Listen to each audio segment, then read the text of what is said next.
Le Funi, le trait d'union entre Bienne, la grande ville bilingue, et Évillars-Macolin, le petit village, bilingue aussi. L'allemand et le français sont au coude à coude ici, 45,3% de Welsh, un chiffre en constante augmentation ces dernières années, parole de secrétaire communal. C'est l'industrie à Bienne qui amène une bonne partie des francophones. Nous avons, je pense, aussi des personnes qui viennent du Jura bernois et notamment de la partie de l'arc lémanique. À Évillars, le bilinguisme est inscrit dans le règlement communal. Tout ce qui sort de ces bureaux est traduit. Nous avons le message de l'Assemblée municipale. Vous voyez à la première page, c'est vraiment un document qui est rédigé dans les deux langues. Et l'infobulletin qui paraît 4 fois par année, qui est aussi rédigé dans les deux langues. Mais à Nido, ça ne se passe pas exactement comme ça. Tout d'abord, ici aussi, les industries biennoises augmentent le nombre de francophones dans la population. Ils sont 24%, mais le site internet, par exemple, n'est accessible qu'en allemand.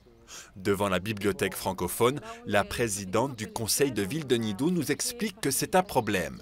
Pauline Poli a déposé une motion en 2021 pour changer ça.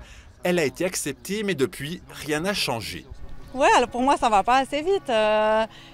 Je suis fière d'être dans une commune suisse alémanique, mais je suis aussi fière de représenter ces 24% de la minorité et il faut en prendre soin. Et donc, je revendique pas une commune bilingue, pas du tout, mais simplement que le citoyen francophone se retrouve un peu plus aisément sur le site internet, par exemple. Le secrétaire communal de Nido n'a pas voulu répondre face à notre caméra, mais il nous a expliqué dans un mail que cela se ferait l'année prochaine, au moment de la refonte du site internet communal.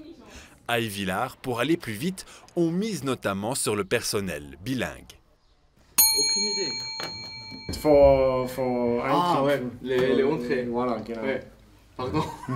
Pas de souci. C'est absolument pas un poids de faire tout en bilingue.